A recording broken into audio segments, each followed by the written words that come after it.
Cinema కథ వచ్చి నీకు చెప్పి అక్క ఇట్లా మరి నువ్వు పోలీసు మరి ఏమంటావు నీకు సొంతమేనా అని ఇట్లా అడిగితే ఎట్లా అనిపించింది నీకు? అమ్మని పోలీసు చేస్తున్నా నేను అట్లా అనుకున్నావా, లేకుంటే చేద్దాంరా భయ్య అన్నవా? నాకు లైఫ్లో ఎప్పుడు అలా అనిపించదు. అనగనగా ఓ ధీరుడు నాకు వచ్చి చెప్పినప్పుడు నాకు ఫ్యూజ్ అవుట్. నేను నిజం ఆ ఫస్ట్ టైం నేను క్వశ్చన్ నన్ను నేను చేసుకుంది అక్కడ. అంత అవుట్ ఆఫ్ ద వరల్డ్ అంటే మనల్ని మించి ఒక క్యారెక్టర్ని తీసుకురావడం అనేది మామూలు విషయం కాదు. సో నేను అదే చేసినప్పుడు ఇంకేదైనా చేస్తాను. నేను బెంగాలీ సినిమా చేస్తా, ఒరియా సినిమా చేస్తా, కొరియన్ డ్రామా చేస్తా. నాకు ఇవ్వాలే కానీ నాకు ఇష్టం అలా పాత్రలోకి వెళ్ళి ఆ క్యారెక్టర్ అయిపోవడం. అమ్మ ఇప్పుడు అమెరికాలో చదువుకున్నావు కూడా, ఆడగిట్లా యాక్టింగ్ నేర్చుకున్నావా? అవును, అక్కడే నేర్చుకున్నాను.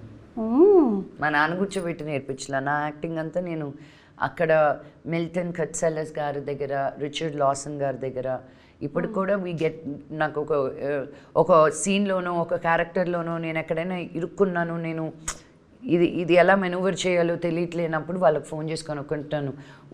హౌ టు ఈ సీన్ని ఎలా పండించాలి, నేను ఇక్కడ ఇరుక్కున్నాను అంతా నాకు తెలుసు అని మటుకు నేను ఎప్పుడూ అనుకోను. That's the fun. ఒక యాక్టర్గా ఎంతో రీసెర్చ్ చేయొచ్చు ప్రతి క్యారెక్టర్ మీద. సో ఇవన్నీ నాకు ఇష్టం. అమ్మ నేను ముచ్చట్లు మాట్లాడినాక నీ ముచ్చట్లు అడుగుతాను అనుకున్నాను కదా. ఇప్పుడు నీ బుడ్డది నీ చెప్పులు గిప్పులు అన్నీ వేసుకుంటున్నది. ఇప్పుడు మామూలుగా మేము ఏం చేస్తామంటే, ఇప్పుడు చీర ఒక పాతగా అయిపోతుంది ఇక చినిగిపోతుంది అంటే తీసి ఇది బాసన్లోకి వేసేస్తా.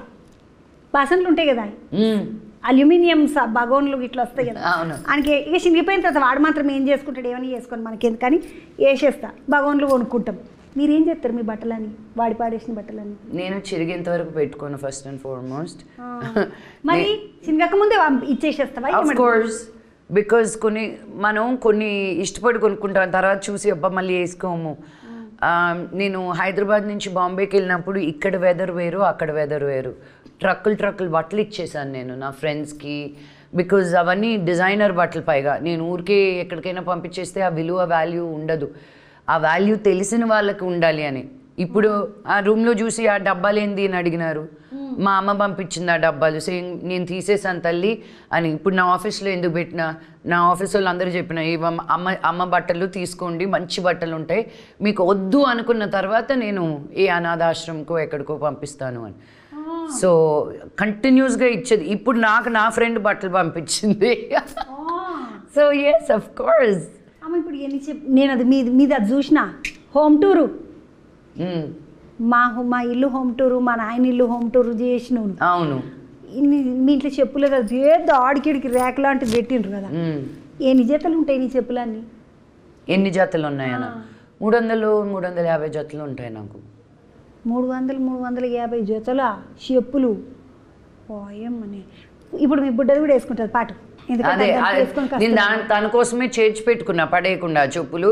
ఇప్పుడు తనేం వేసుకునేటట్లేదు. ఇంకో 6 నెలలకి కొత్తగా కొనివ్వాల్సి వస్తుంది, మళ్ళీ కాలు పెరుగుతుంది. అదే అందుకే నేను నిన్న ఫోన్ చేసి జీన్స్ ఏదో అంటే, ఏంటి మొన్నే కదా కొన్నాను జీన్స్ అంటే, అది ఆల్మోస్ట్ టైట్ అయిపోయిందమ్మా అంటే, నేను అన్నా నీకు ఇంకా ఒక్కొక్కటే కొనిస్తా, ఎందుకంటే 3 నెలలకు ఒకసారి నువ్వు పెరిగిపోతున్నావు. సో ఊరికి ఇప్పుడు బయటకు వెళ్తే బట్టలు సరిపోవట్లేదని 4-5 కొంటాం కదా, ఒక white colour, black colour, blue colour, అలా అంత లేదు, ఒకటే కొంటాను నీకు, ఇక నేను నా వల్ల కాదు నీకు కొననీకి అని చెప్పి.